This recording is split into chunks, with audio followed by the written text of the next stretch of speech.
Grace, a 28-year-old, has meticulously built a life of independence and success, a stark contrast to her childhood, where she was always the strong one whose needs came second to her younger brother, Alex, the golden child.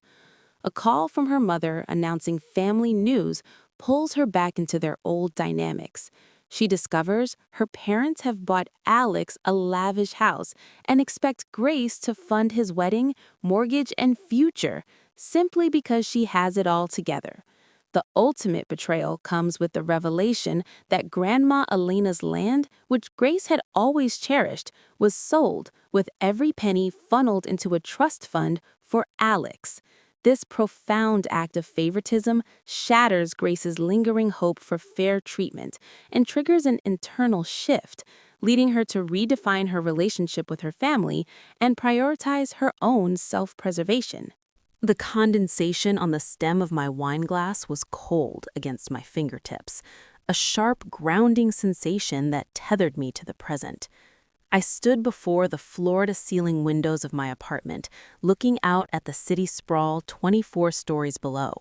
It was a grid of amber and white lights, chaotic and beautiful, but silent from up here. That was what I paid for, the silence, the distance. My apartment was a study in controlled minimalism, cream leather furniture, abstract art in cool blues and grays, surfaces devoid of clutter.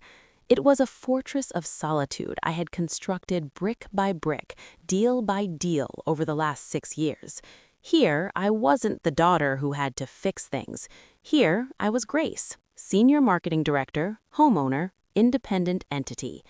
Then, the phone rang. The harsh digital trill sliced through the ambient jazz playing softly on the speakers. I didn't need to look at the screen to know who it was. My stomach gave a familiar, sickening lurch, a Pavlovian response instilled by 2 decades of conditioning. I walked over to the marble kitchen island and stared at the name flashing on the display. Mom. I let it ring 3 times before sliding my thumb across the glass. Hello? Grace, you didn't answer the first time. Her voice was breathless, pitched in that specific octave that signaled high drama or manic excitement. There was never an in-between. I was in the other room, Mom. Is everything okay? Okay? It's better than okay. Your father and I have news. Big news. We're having a celebratory dinner tonight. You need to come over. I glanced at the half-eaten salad on the counter and the reports I still needed to review from Monday's board meeting. Mom, it's Friday night. I've had a long week and I have worked. Oh, stop it, she interrupted, her tone sharpening instantly. Work can wait. This is family. Alex is here and Sarah is coming too. We haven't had everyone together in months. Don't be difficult, Grace. Just be here by 7. The line went dead before I could formulate an excuse. I stared at the black screen, my grip tightening until my knuckles turned white. Don't be difficult, the family motto etched onto my psyche. Being difficult was synonymous with having boundaries. Being good meant silence and compliance. I poured the rest of my wine down the sink. The sanctuary had been breached. The drive to the suburbs was a regression in real time. As the skyline faded in the rearview mirror and the wide avenues narrowed into tree-lined streets, I felt my posture change. My shoulders hunched forward, my jaw clenched. By the time I turned onto the familiar driveway of the house I grew up in, I wasn't the 28-year-old executive who managed million-dollar budgets. I was the 12-year-old girl making sure her grades were perfect so no one would yell. The house was exactly as it had always been, a sprawling 2-story brick colonial with perfectly manicured hedges. It was a beautiful house, a facade of suburban perfection. Dad's sedan was in the garage, and right behind it, blocking the path, was Alex's convertible. Of course, he parked wherever he wanted, and everyone else just had to maneuver around him. I parked on the street and walked up the path. The air here smelled different. Damp earth and freshly cut grass, heavy with nostalgia that felt more like a weight than a comfort. When I opened the front door, the smell of pot roast and heavy gravy hit me, a scent that was objectively welcoming, but to me smelled like obligation. "Grace, finally!" My mother, wearing an apron over a dress that was slightly too formal for a Friday night, bustled out of the kitchen. She bypassed my attempt at a hug and brushed imaginary lint off my blazer. "You look tired. Are you eating enough? You look pale." "I'm fine, Mom. I'm actually doing really well. I just closed the—" "Alex, Grace is here!" she shouted over my shoulder, completely drowning out my attempt to share my life. Alex wandered into the hallway, a beer in one hand, grinning that lopsided, charming grin that had gotten him out of every speeding ticket and failed class since high school. He was 2 years younger than me, but he carried himself with the loose-limbed ease of someone who had never truly carried a heavy load. "Hey, Gracie," he said, pulling me into a one-armed hug. He smelled of expensive cologne and cheap beer. "Nice of you to join the peasants." "Hilarious," I said, pulling away. "Where's Dad?" "In the den, mixing drinks." Alex winked. "You're gonna need one. Tonight's a big night." My stomach tightened again. "Why? Is Sarah pregnant?" Alex laughed, a sharp bark. "God, no. Sarah and I are still enjoying the us phase. Come on, let's eat." The dining room table was set with the good china, the ones with the gold rims that we weren't allowed to touch as children. My father sat at the head of the table, looking flushed and pleased. He stood up when I entered, offering me a stiff hug. "There she is, the corporate tycoon," Dad joked, though his eyes barely lingered on me before shifting back to Alex. Sit, we have a lot to get through." Dinner was a blur of clinking silverware and Alex recounting a story about a business idea involving cryptocurrency that I knew with absolute certainty was failing. My parents listened with attentive aptation, nodding and making encouraging noises. When I mentioned my promotion to director last month, my father asked if it meant I'd finally have time to meet a husband. "So," my mother said, clasping her hands together once the plates were cleared. The air in the room shifted. The playful banter died down, replaced by a thick, vibrating anticipation. "We didn't just bring you here for the roast." I took a sip of water, bracing myself. "Okay, what's going on?" Dad beamed, looking from Mom to Alex. "Well, you know your brother and Sarah have been looking to settle down. The wedding is coming up in 6 months, and they've been renting that cramped apartment downtown." "Right," I said slowly. "We decided that wasn't acceptable," Mom chimed in. "A young man starting his life shouldn't be throwing money away on rent. He needs equity. He needs a foundation." Alex was looking down at the table, feigning modesty, but a smirk tugged at the corner of his mouth. "So," Dad continued, puffing out his chest, "we bought it." I blinked. "You bought what?" "The house," Mom squealed, unable to contain herself. "The Victorian on Maple Street.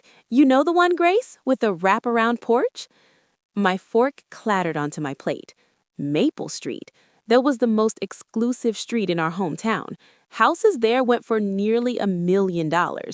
"You bought Alex a house? Outright?" "Well, the down payment was substantial," Dad said, waving a hand dismissively. "We put down 40%. The deed is in Alex's name." I felt the blood drain from my face. When I had bought my condo, I had scrimped for 3 years to scrape together the 20% down payment. I had asked them for a small loan to bridge a gap during closing, and they had given me a lecture on fiscal responsibility and the dangers of living beyond one's means. "That's incredible," I managed to say, my voice sounding hollow. "Congratulations, Alex." "Thanks, sis," Alex said, leaning back in his chair. "It's a fixer-upper, really. Needs a lot of work, but it's got good bones." "But that's not all," Mom said, her eyes locking onto mine. The joyful veneer hardened slightly into something more transactional. Buying the house took a significant chunk of our liquidity, obviously, but we couldn't let the opportunity pass. "Okay," I said, a cold dread pooling in my gut. So, picked up Dad, his tone shifting from proud father to boardroom negotiator. Alex has the house, but the monthly payments are still going to be steep, and the wedding costs are ballooning. Sarah wants the country club, and honestly, we can't say no to her family. I looked around the table. 3 pairs of eyes were fixed on me. I suddenly realized why I was here. I wasn't here to celebrate. I was here to facilitate. "What are you saying?" I asked, though I already knew. "Grace, you're doing so well," Mom said, her voice dropping to a cajoling purr. "We see your photos online, the trips, the clothes, that apartment in the sky. You have it all together. You always have." "We need you to step up," Dad said bluntly. "We've done our part securing the asset. We need you to handle the monthly mortgage payments for the first 2 years, just until Alex gets his business off the ground. And we think it's only fair you contribute to the wedding fund. Maybe cover the catering and the venue." Silence descended on the room. It was heavy and suffocating. I stared at them, waiting for the punchline, waiting for them to realize the absurdity of what they were asking. "What are you saying?" I asked, though I already knew. "You want me," my voice trembling slightly, "to pay Alex's mortgage and his wedding?" "It's an investment in your brother's future," Mom said, as if explaining it to a toddler. "He's family, Grace. You have so much disposable income. It's just sitting there. Why shouldn't you help your brother build his life?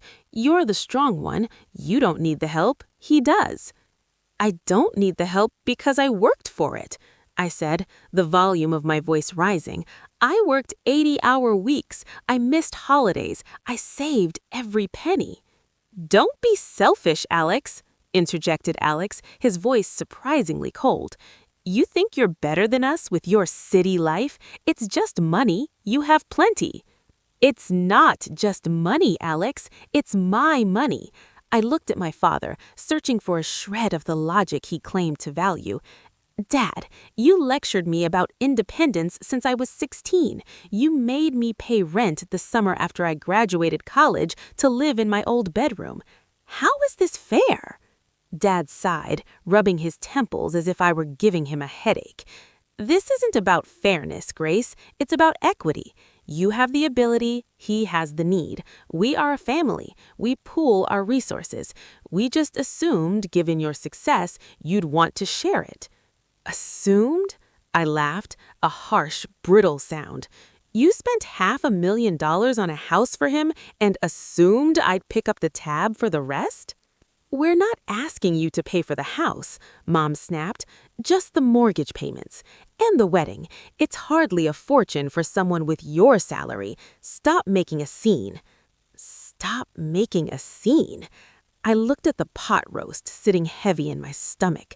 I looked at the gold-rimmed plates. I looked at my parents, who saw me not as a daughter, but as a safety net they could deploy whenever their golden boy stumbled or reached for something beyond his grasp.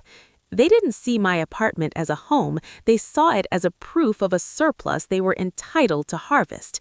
They didn't see my career as an achievement. They saw it as a bank account. "I can't believe this," I whispered. "Grace, really?" Mom said, reaching for the wine bottle to refill her glass. "Think about it. We can discuss the transfer details later. Let's just have coffee and dessert. I made that cherry pie you used to like." She moved on instantly. The transaction was proposed, the expectation set. In her mind, the deal was done. I was the strong one. The strong one absorbs the shock. The strong one pays the bill. I sat there, frozen, my hands gripping the edge of the table.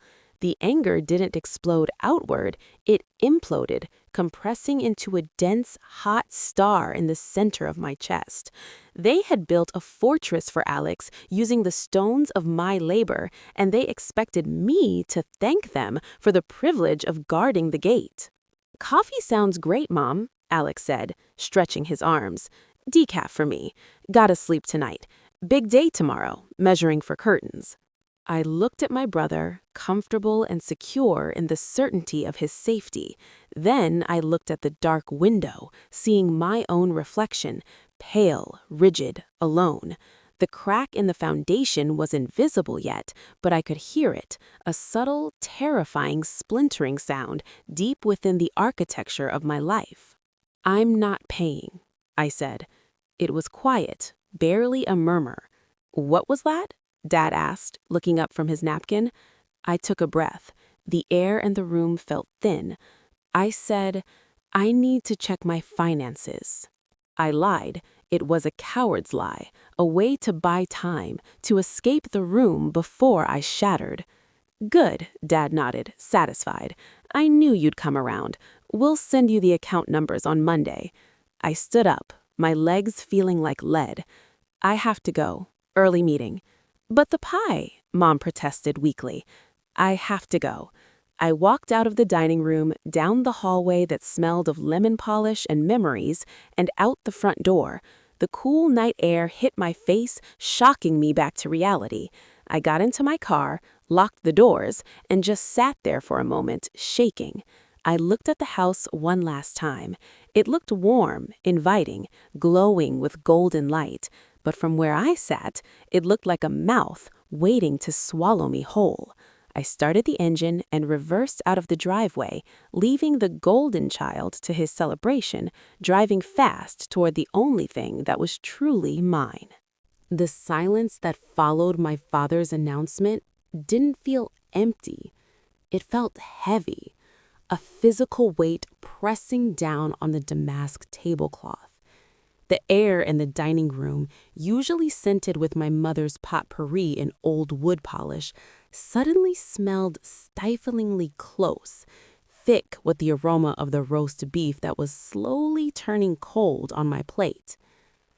"A house," I repeated, the words tasting like ash.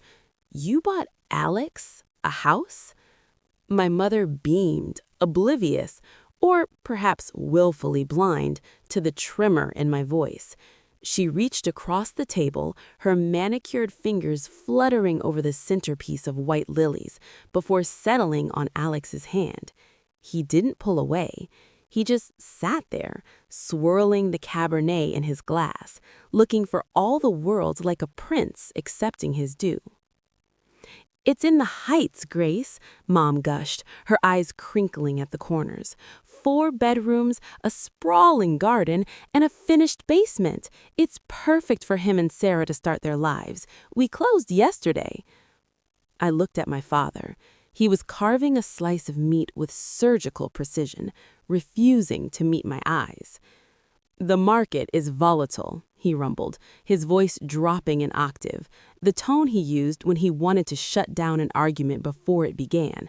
"It was a strategic investment. We couldn't let him continue renting. It's throwing money away." "Strategic," I whispered. I thought about my own apartment, a sleek, modern space in the city that I loved, but one that I paid for myself every single month. I thought about the 3 years I spent living in a studio the size of a shoebox, eating ramen and working double shifts so I wouldn't have to ask them for a dime. When I bought my place, the only thing I received was a card that said, "Congratulations on the mortgage." "That's generous," I managed to say, picking up my water glass.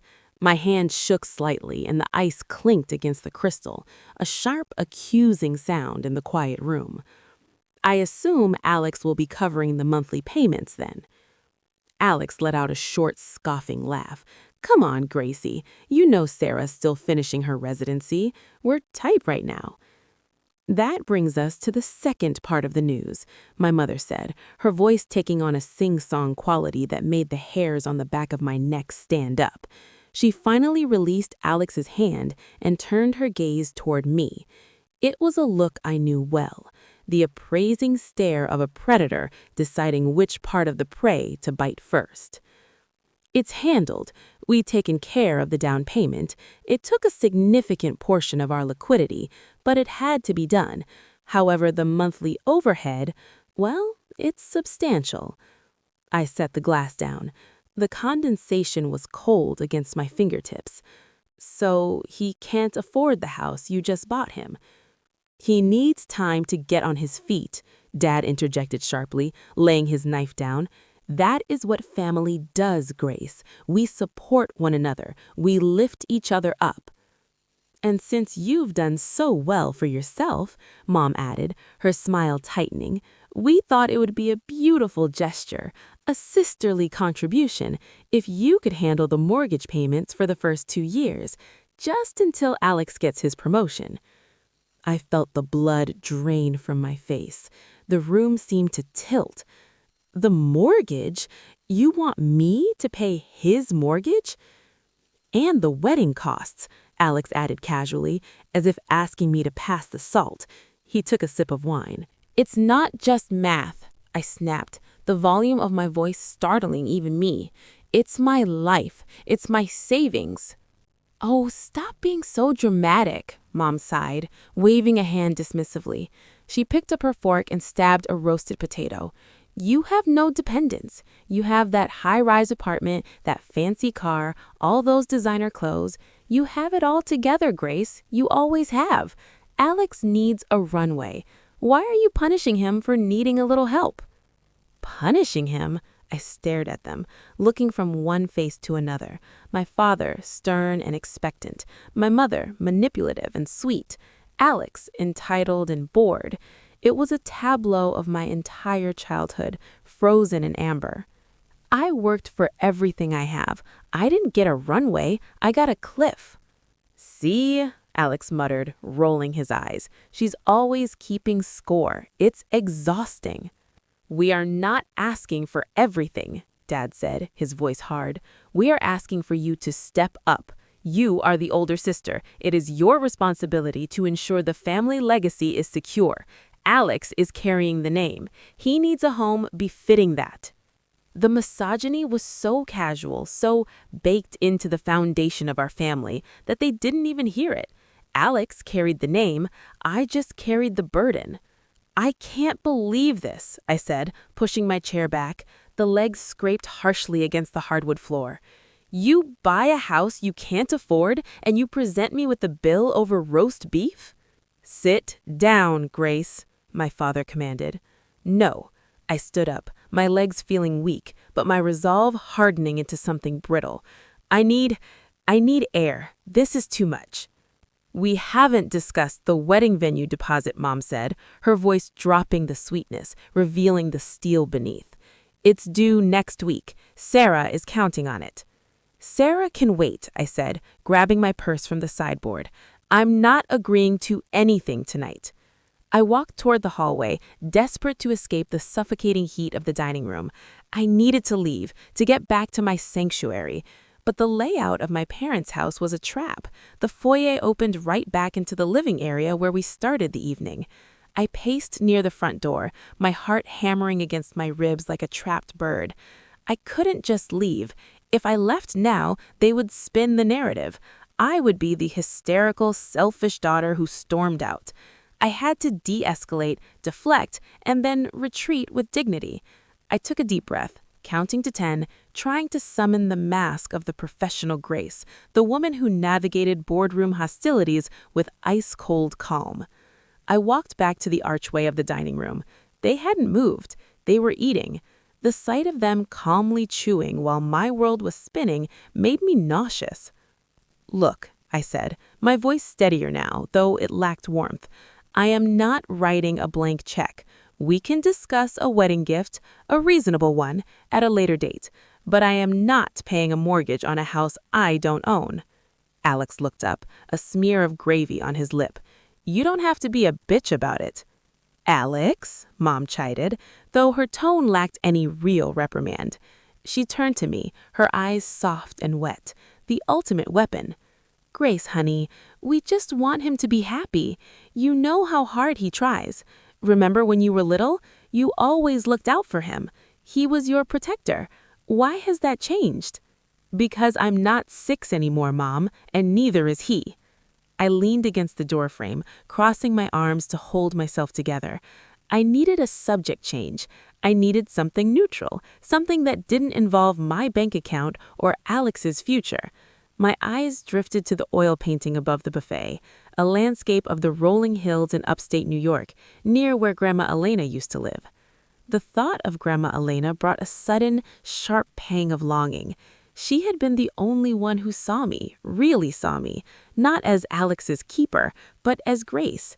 Her farmhouse, with its wraparound porch and the wild, overgrown acres of meadow behind it, had been my only true refuge growing up. She had promised me, in that conspiratorial whisper of hers, that the land would always be there for me. "A place for you to breathe, Gracie," she'd said. I had been saving secretly for years to build a small cabin on the back lot of her property. It was my escape plan, my dream of a life entirely off their grid. "I'm going to go up to Grandma's place next weekend," I said, the words slipping out almost involuntarily.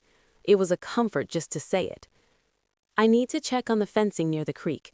The last time I was there, the deer were getting into the garden." The room went still. It wasn't the heavy silence of the initial announcement. This was different. It was a sharp, sucked-in breath of silence. The clinking of silverware stopped instantly. My father reached for his wine glass, his movements suddenly jerky. My mother picked up her napkin and dabbed at the corners of her mouth, hiding her lips. Alex looked down at his plate, suddenly fascinated by the green beans. A cold prickle of dread started at the base of my spine. "Why?" Mom asked, her voice shrill. "Why would you go up there? It's a mess. High tick season." "I like the mess," I said slowly, watching them. The energy in the room had shifted from aggressive entitlement to nervous evasion. "And I need to measure the clearing. I told you, I'm thinking of putting a studio up there. The architect sent me some sketches last week." My father cleared his throat, a rough, grating sound. "Grace, you shouldn't be spending money on architects for that land. It's not a priority." "It's a priority to me," I countered, stepping fully back into the room. "Grandma left that land to the family trust. I have every right to use it. Plus, the property taxes are coming up. I assumed I'd be paying those as usual." Usually, mentioning the taxes on Grandma's estate prompted a lecture on fiscal responsibility. This time, my father just stared at the tablecloth. "Actually," my mother said, her voice breathy and rushed, "we were thinking that, well, with Alex's house and the wedding." She trailed off, looking to my father for help. "What?" I asked. The word came out like a gunshot. "What does Alex's house have to do with Grandma's land?" "It's a lot of assets to manage," Dad said, finally looking up. His eyes were hard, defiant, but there was something else behind them. Guilt? No, Dad didn't do guilt. Fear of being caught. "Real estate is burdensome. The maintenance, the taxes, the insurance, it's a drain on the portfolio." "It's not a drain," I argued, my heart rate accelerating. "It's fully paid off. The holding costs are minimal. I pay them." "It's dead capital," Alex interjected, emboldened by our parents' defensiveness. "It's just sitting there, growing weeds. It's stupid to keep it when we have real needs right now." I turned on him. "Real needs? You mean your 4-bedroom house in the Heights?" "Grace, stop it," Mom snapped, dropping the napkin. "We are discussing family finances. You don't need to go up there. In fact, I forbid it. It's not safe. The structure is failing." "The structure is fine. I was there 2 months ago." I looked at my mother, really looked at her. She was flushed, her eyes darting around the room, landing everywhere except on me. "Mom, what is going on?" "Nothing is going on," she said, too quickly. We don't want you wasting your time on a derelict property when you should be focusing on helping your brother settle in. It's about priorities, Grace. We have to prioritize the future, not the past." "The land is my future," I said, my voice trembling. "Grandma promised—" "Grandma is gone." Dad slammed his hand on the table, making the silverware jump. "And I'm the executor. I make the decisions for the good of this family. And right now, the good of this family requires liquidity." Liquidity. The word hung in the air, toxic and terrifying. They had just bought a house. They had needed a significant portion of their liquidity for the down payment. I looked at Alex. He was smirking again, a small, victorious curl of his lip that he tried to hide behind his wine glass. He knew. He knew something I didn't. "You didn't," I whispered. I took a step backward, bumping into the sideboard. "Tell me you didn't touch that land." "We're done discussing this," Dad said, standing up. He was imposing, a wall of authority designed to crush dissent. "This dinner is over. You're clearly too emotional to have a rational conversation about the wedding budget. Go home, Grace. We'll talk when you've calmed down and are ready to act like a supportive sister." "I'm not leaving until you answer me," I said, though my voice lacked the power I wanted it to have. I felt small again. I felt like the little girl watching them heap presents on Alex while I got a pat on the head. "Is the land safe?" "It's handled," Mom said, standing up and moving to Dad's side, presenting a united front. "Everything is handled. Now please, you're upsetting us." I looked at the three of them, my family. They stood together on one side of the mahogany table, an impenetrable fortress of entitlement and secrets. I stood on the other, the outsider who was only allowed in when the check came. The dread in my stomach had turned into a cold, hard knot. They hadn't admitted it. They hadn't said the words, but the evasion was a language I was fluent in.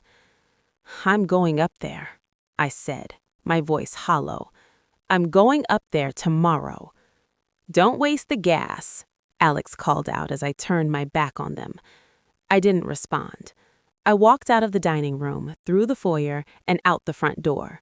The cool night air hit my face, but it did nothing to calm the burning sensation behind my eyes. I fumbled for my keys, my hands shaking so badly I dropped them on the driveway. As I bent to pick them up, I looked back at the house. The golden light spilled out from the dining room window. I could see their silhouettes. They were sitting back down. Dad was pouring more wine. Mom was laughing. They weren't worried. They weren't upset that I had left. They were relieved. I got into my car and locked the doors. The mechanical thunk, the only sound in the quiet suburb. I gripped the steering wheel, my knuckles turning white. I replayed the conversation in my mind, the hesitation when I mentioned the taxes, Alex's comment about dead capital, the way Mom wouldn't look at me. "It's handled." A tear slipped down my cheek, hot and angry. I wiped it away furiously. I wouldn't cry for them. I wouldn't give them that satisfaction. I started the engine, the headlights cutting through the darkness. I wasn't going to wait for the weekend. I needed to know the truth, no matter how much it was going to hurt. The request for the mortgage payments was an insult, but the land was my sanctuary. And if they had sacrificed my sanctuary to build Alex's palace, there would be no going back. I pulled out of the driveway, leaving the perfect house with the perfect family behind me, driving into the dark with a terrible, sinking certainty that the betrayal I felt was only the tip of the iceberg. The cursor blinked on the white search bar of the county assessor's website, a rhythmic, taunting pulse that seemed to match the thudding in my temples. It was Saturday morning, the kind of gray, weeping day where the rain streaked the floor-to-ceiling windows of my apartment, turning the city skyline into a smear of charcoal and slate. My coffee had long since gone cold in its ceramic mug, a skim of oil forming on the surface, but I couldn't bring myself to stand up and pour it out. My mother's voice from the other night was stuck on a loop in my head, specifically the dismissive, airy tone she had used when I asked about Grandma Elena's property in the valley. "Oh, don't worry about the upkeep, Gracie. We handled it." Handled it. In my family, handled was a dangerous word. It was a euphemism for maneuvering, for shifting tectonic plates beneath my feet without handing me a seismograph. That 10-acre plot, with its dilapidated farmhouse and the smell of wild sage that stuck to your clothes for days, was the only inheritance I actually cared about. It was where I had hidden during the summers when Alex's tantrums sucked the oxygen out of our suburban home. It was where Grandma Elena had taught me that being quiet didn't mean being weak. I typed the address. My fingers felt stiff, clumsy. 1402 Willow Creek Road. The page loaded with agonizing slowness, the spinning wheel mocking my rising panic. I told myself I was being paranoid. I told myself that even my parents, with their blind spot for Alex large enough to hide a semi-truck, wouldn't touch that land. They knew I was saving to buy it from the estate.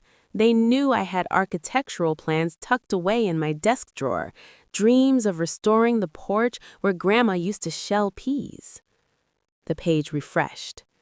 Parcel status inactive. Last transaction date October 14th. Transaction type deed transfer/sale. The air left my lungs in a sharp, silent rush.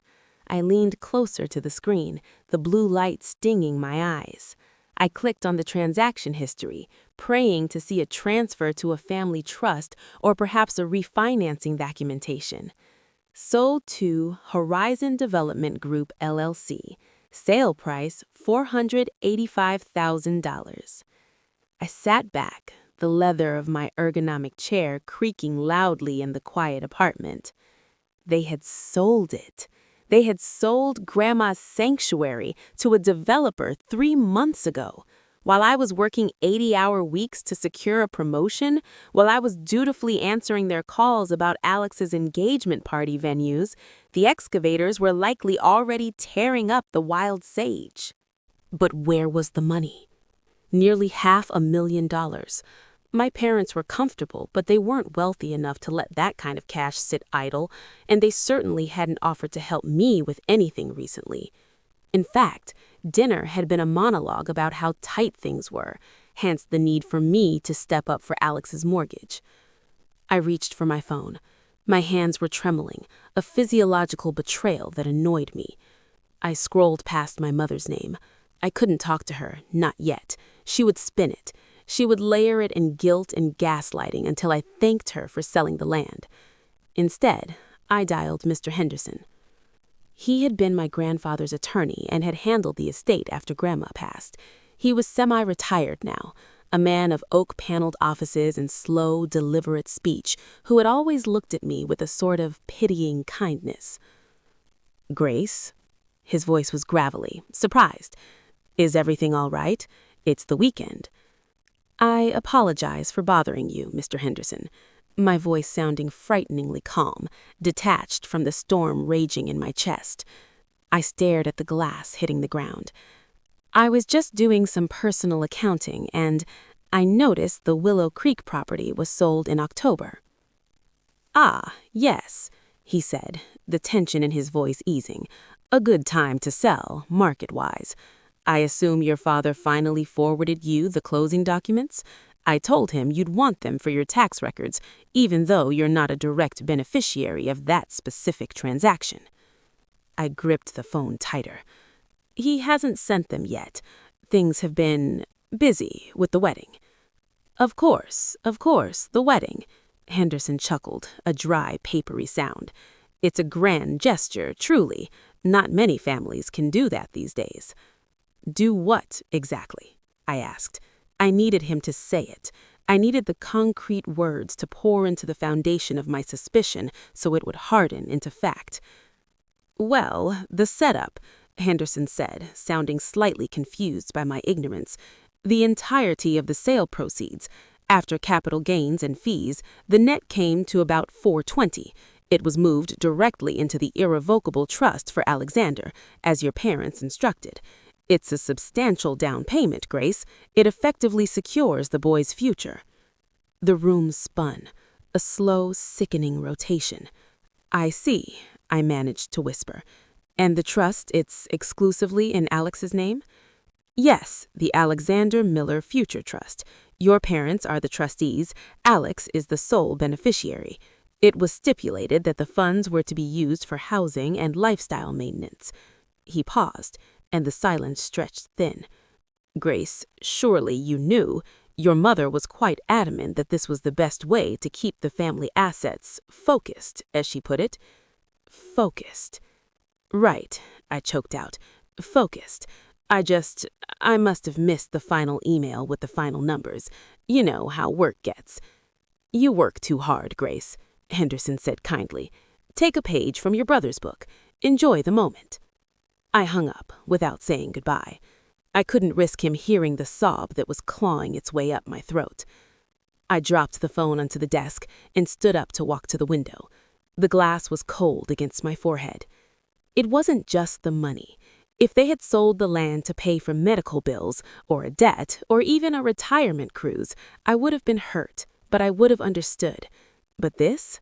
They had taken the one thing that symbolized my connection to a history that wasn't centered on Alex, liquefied it, and poured it into the bottomless vessel of his entitlement. Grandma Elena had whispered to me weeks before she died. This land is for the ones who know how to listen to the wind, Gracie. That's you. She hadn't written it down. She had trusted her son, my father, to do the right thing. I closed my eyes, visualizing the timeline. October. In October, I had paid for my parents' anniversary trip to Napa because they were feeling a bit pinched. In October, I had covered Alex's car insurance premium because he had forgotten and was short on cash. They had $500,000 sitting in an account, and they still asked me for $500 for insurance. The betrayal wasn't a sharp knife. It was a dull, heavy object bludgeoning me repeatedly. They didn't just favor him, they were cannibalizing me to feed him. They viewed me as an infinite resource, a distinct entity from the real family. I was the harvest. Alex was the silo. I walked into my kitchen, the silence of the apartment suddenly oppressive. I looked at the granite countertops, the high-end appliances, the life I had built brick by brick, alone. I had been so proud of my independence. Now I realized that my independence was exactly what made me vulnerable. Because I didn't need them, they felt justified in taking everything I had to give to the one who refused to stand on his own. My phone buzzed on the desk. A text message. I walked back and looked down. It was my mother. "Don't forget dinner tomorrow at 6. Dad's making his roast, and Alex wants to show you the brochures for the honeymoon suites in Bora Bora. We need your opinion on which one looks classier. XOXO." I stared at the screen until the backlight dimmed and turned black. Bora Bora, funded, no doubt, by the ghost of a farmhouse I would never step foot in again. A strange sensation washed over me. It wasn't the hot, tearful rage I expected. It was colder. It was the feeling of a door locking.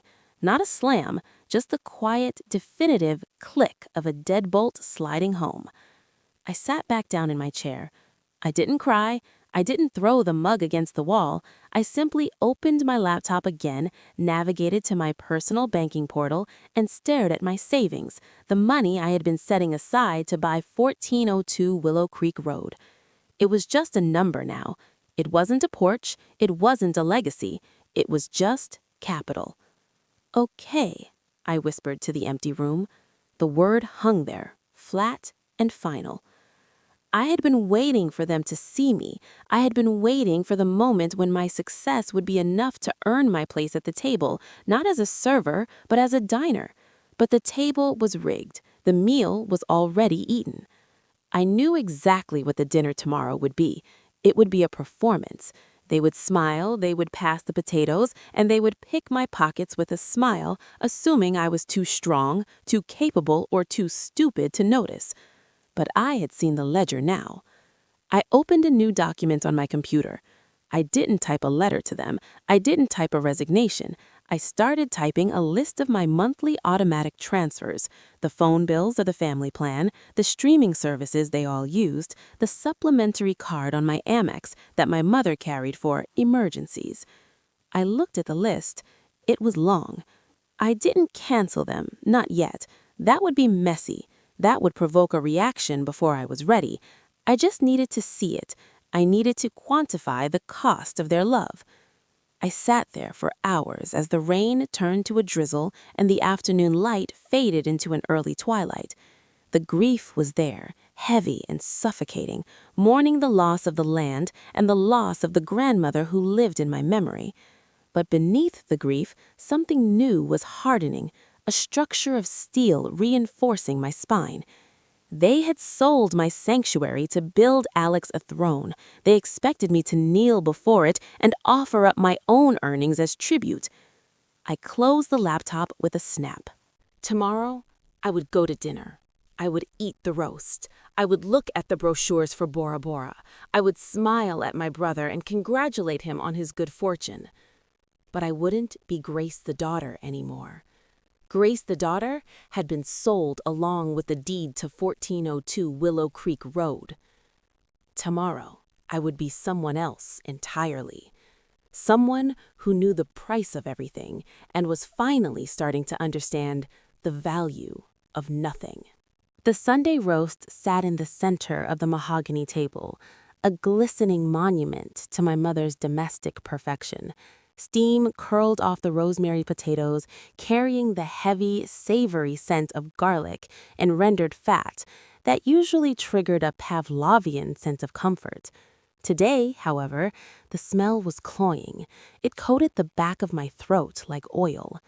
I sat in my usual spot, the chair with the slight wobble in the left leg that Dad had promised to fix for 15 years.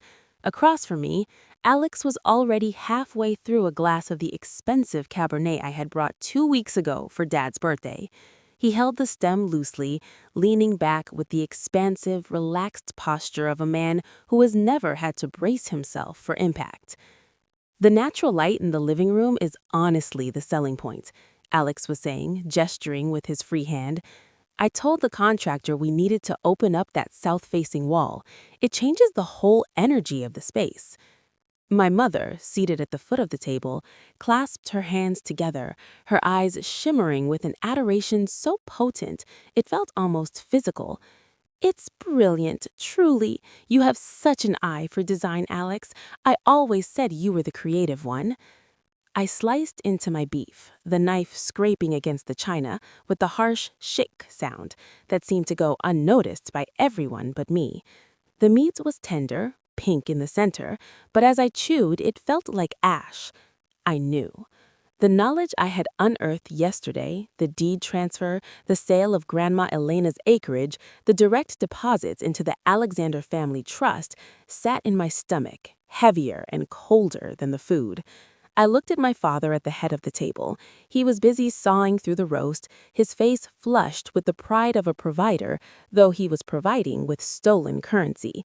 They had liquidated the one thing Grandma made me promise to protect, the land where she taught me to identify wildflowers, the land she whispered would be my safety net, and they had done it to buy Alex natural light.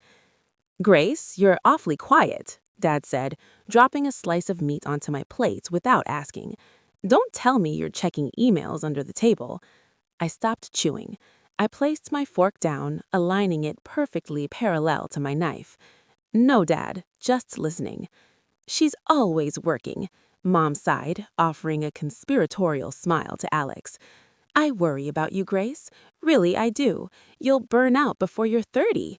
You need to learn to enjoy life a little more. Look at your brother. He knows how to balance things." The irony struck me with such force I nearly laughed. Alex didn't balance things. He was carried.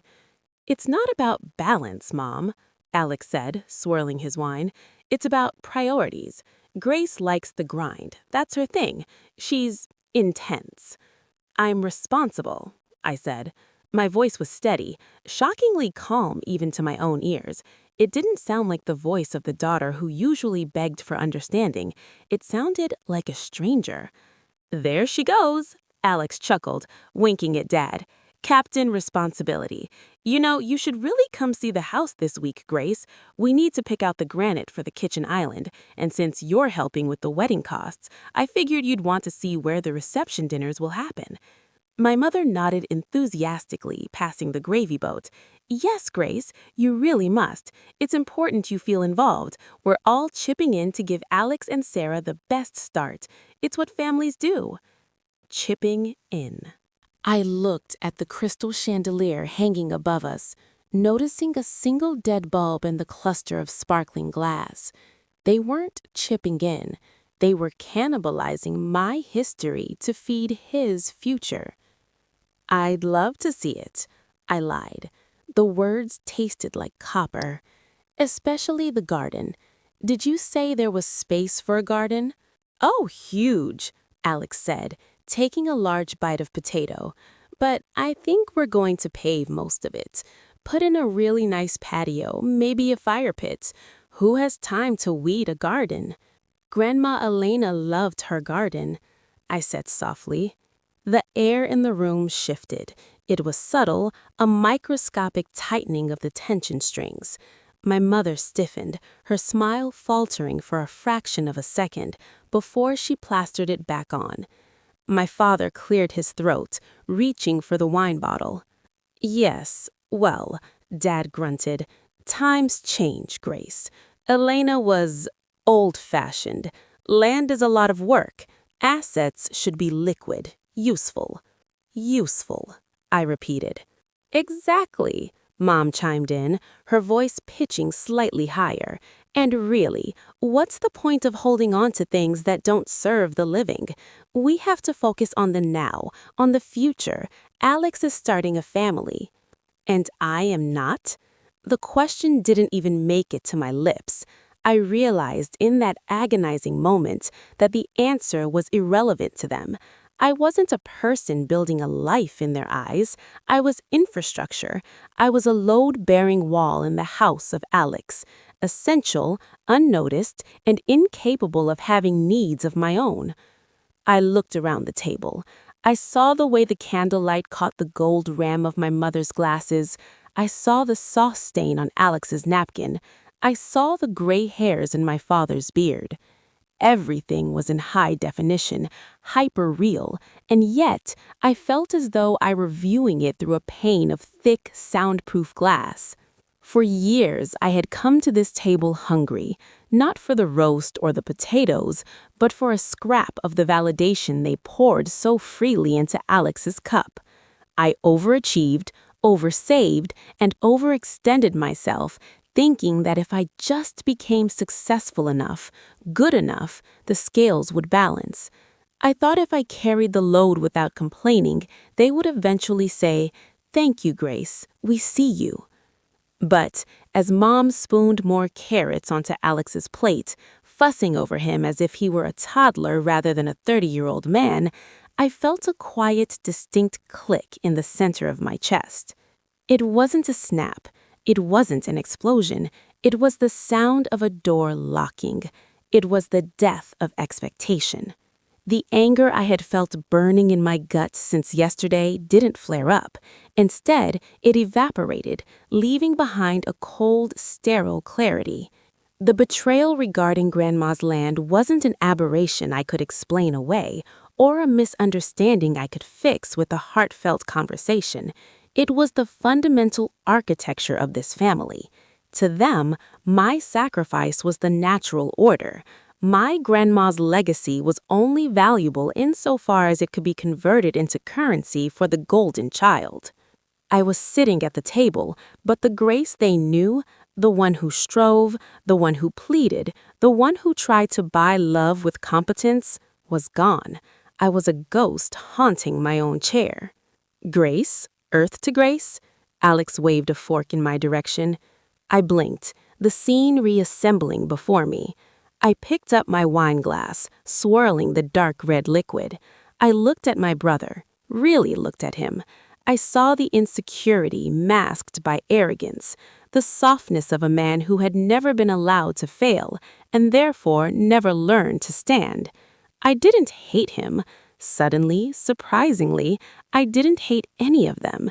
Indifference is a far more terrifying emotion than hate. Quartz is more durable. It doesn't stain as easily. See? Mom beamed, clapping her hands together. "What would we do without you, Grace?" "I don't know, Mom. I suppose you'd have to figure it out." The subtext of my words floated over their heads, invisible. They heard compliance, I heard a resignation letter. My father sat back, patting his stomach. "So, about the wedding budget. We were looking at the catering numbers, and with the house down payment, things are a bit tight on our end. We were hoping you could handle the deposit for the venue this month instead of next, just to lock it in." It was a test, or perhaps just a reflex. They squeezed and I produced. That was the mechanism. In the past, my stomach would have churned.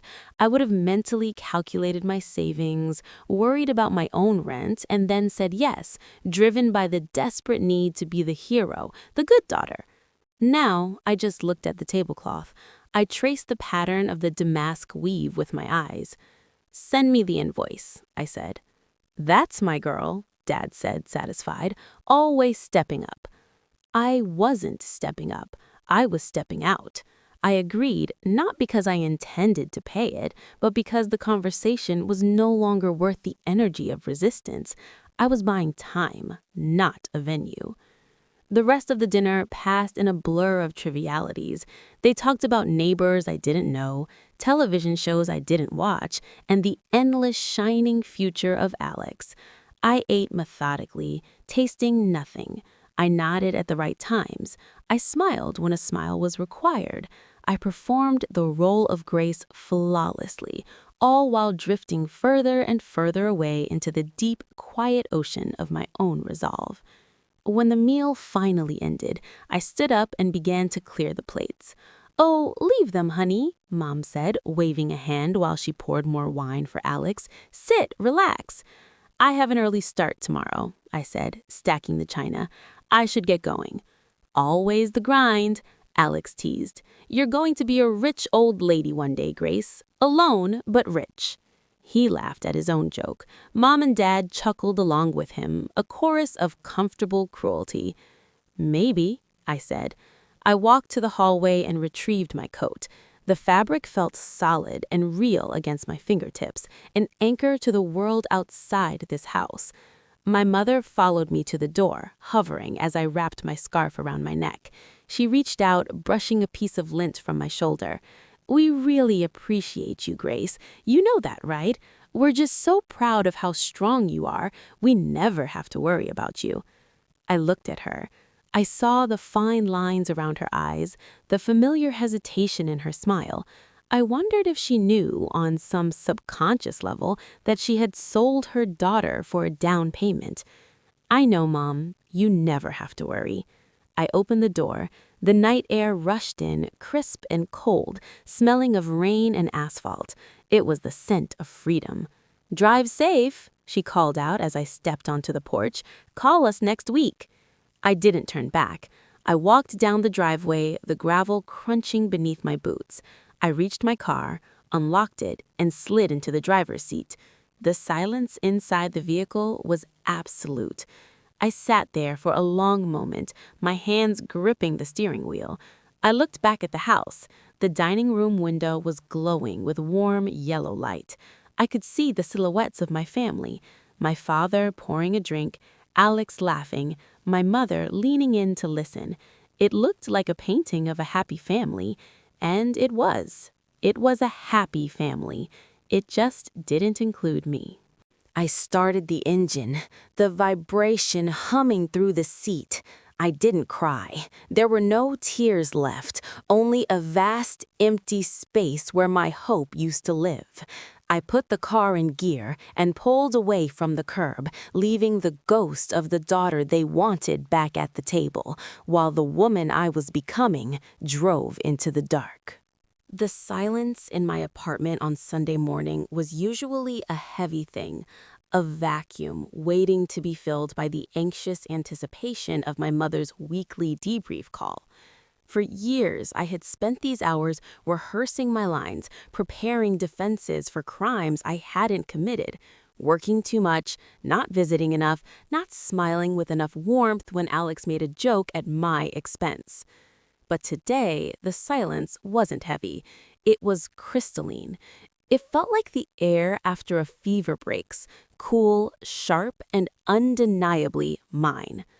I sat on my velvet armchair, the one I had bought 3 years ago and rarely sat in because I was usually at the office trying to earn the validation that never came. I wrapped my hands around a ceramic mug, feeling the heat of the black coffee seep into my palms. The steam rose in lazy spirals, catching the mid-morning light streaming through the floor-to-ceiling windows. I watched the dust motes dance, realized I was breathing deeply, and understood that the click I had felt at dinner wasn't temporary. The mechanism of my heart had actually shifted gears. The engine that ran on their approval had simply stalled out, and I had no intention of restarting it. My phone buzzed on the marble coffee table. The vibration rattled a porcelain coaster. Mom. Usually, my stomach would clench, a Pavlovian response to the inevitable guilt trip or the list of demands disguised as family updates. Today, my pulse remained steady. I took a slow sip of coffee, savoring the bitterness, before I reached out and tapped the green icon. I put it on speaker and set it back down. Grace, are you there? Her voice was breathless, high-pitched, carrying the manic energy of wedding planning. I'm here, Mom. Good morning. My voice sounded different to my own ears, deeper, anchored. Good, good. Look, I don't have much time. The florist is being absolute hell. Apparently, the hydrangeas Alex wants are out of season, so we have to import them from Holland, which is pushing the budget up by another $4,000. She didn't pause for air. I need you to transfer the deposit. I've already sent you the invoice link. Can you do it now? I have him on the other line. I looked at the phone. I imagined her in her kitchen, surrounded by swatches and binders, frantic to create the perfect day for the son who had never had to plan a day in his life. No, I said. The silence that followed was thick, static-filled. It stretched for 5 seconds, then 10. I'm sorry, the signal must have cut out. She laughed nervously. It sounded like you said no. I did, I said, leaning back into the cushions. I said, no, Mom, I won't be paying the florist. Grace, stop being dramatic. This isn't the time for your moodiness. Alex is stressed out of his mind and... I'm not being dramatic, I interrupted, my tone level, devoid of the defensive heat she was used to. And I'm not moody. I'm simply informing you that I am done financing Alex's life. The wedding, the mortgage, the inevitable renovation costs, those are his responsibilities, or yours if you choose to take them on, but they are no longer mine. Excuse me? Her voice dropped an octave, moving from frantic to icy. This is your brother. This is family. We help each other. You have the money, Grace. You have a lucrative career, no dependents, and you're sitting on that bonus. Are you really going to be this petty over flowers? It's not about the flowers, I said. I looked out the window at the city skyline, a landscape of steel and glass that I had conquered entirely on my own. It's about the house, Mom. It's about Grandma Elena's land. Oh, for God's sake, are you still harping on that? She huffed, the sound sharp and dismissive. We did what we had to do to secure Alex's future. He needs stability. You are already stable. Why can't you be happy for him? I am stable because I built my stability, I corrected her. I built it while you told me I was cold, while you told me I worked too much. And regarding the land, that land was the only thing I ever asked for, the only thing I had a connection to. You sold it to fund a trust for a 30-year-old man. It was a family decision, she snapped. No, I said softly. It was a decision made by 3 people who decided the 4th didn't matter, and that's fine. I accept that reality now, but the consequence of that reality is that my wallet is closed. You are being incredibly selfish after everything we've done for you. What have you done for me, Mom? I asked. It was a genuine question. I waited. We raised you. We pushed you to be successful. You ignored me until I became useful, I said. The truth of it didn't hurt anymore. It just existed, like a stone in my shoe that I had finally stopped walking on. And now that I've stopped being an ATM, I'm selfish. I can live with that label. If you don't transfer that money, she threatened, her voice trembling with rage, don't bother showing up to the rehearsal dinner. It would be embarrassing to have someone there who doesn't support the couple. The old Grace would have crumbled. The old Grace would have panicked at the threat of exclusion, desperate to smooth things over, to buy her ticket back into the fold. But the woman sitting in the velvet chair just felt a profound sense of relief. Okay, I said. Okay? She sounded stunned. That's it? You're just going to abandon your brother? I'm not abandoning him. I'm letting him be an adult, and I'm letting myself be free. I reached for my coffee again. I have to go, Mom. I have plans. Grace, if you hang up. I pressed the red button. The connection severed. The room fell silent again, but this time the silence wasn't just quiet. It was holy. My hand didn't shake. I didn't feel the urge to cry. I felt lighter, as if a heavy coat I'd been wearing for 20 years had just slipped off my shoulders. I picked up the phone again, but not to call her back. I opened my banking app. I stared at the balance, the money I had mentally earmarked for the wedding, for the inevitable emergency loan Alex would need for the down payment, for the baby shower gifts that would be demanded in a year or two. It was a significant sum, a life-changing sum. For years, I had hoarded resources like a squirrel preparing for a winter that never ended, terrified that if I didn't have enough to give, they would have no use for me. I had equated my net worth with my self-worth in their eyes. I navigated to the transfers tab. I didn't send it to the florist. I didn't send it to Alex. I opened a new savings bucket. I typed in the name, Elena. I transferred every cent I had saved for them into it. Then I stood up and walked to the window. The glass was cool against my forehead. I looked down at the street, at the people rushing about their Sunday errands. I had spent my entire life rushing, trying to catch up to a standard of love that was constantly moving away from me. I walked into my bedroom and pulled my suitcase from the top shelf of the closet. It smelled faintly of cedar and old airports. I unzipped it on the bed. I wasn't going to the rehearsal dinner. I wasn't going to be a prop in the background of Alex's coronation. I opened my laptop and pulled up the travel site I had visited 100 times in incognito mode, always closing the tab with a sigh, telling myself, later, when things calm down, when the family doesn't need me. I booked a flight to Patagonia, one way. I had enough accumulated leave to disappear for a month, maybe 2.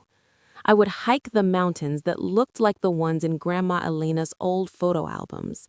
I would stand on land that felt wild and ancient, and I would do it alone.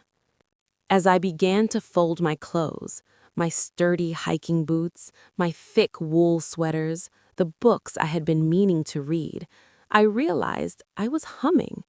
It was a tune Grandma used to sing while she gardened, a melody I thought I had forgotten. The phone buzzed again in the other room, then again. A flurry of text notifications chimed, likely a barrage from my father now, or perhaps Alex, drafted into the war by our mother. I didn't walk out to check them. I didn't even flinch. I folded a gray sweater and placed it neatly into the suitcase. For the first time in my life, the ledger was balanced. They had taken everything they could take, and in doing so, they had given me the only thing I actually needed, the permission to stop trying. I zipped the suitcase shut. The sound was sharp, final, and incredibly satisfying. I was no longer the daughter who paid, the sister who fixed, or the girl who waited. I was Grace, and for the first time, that was enough.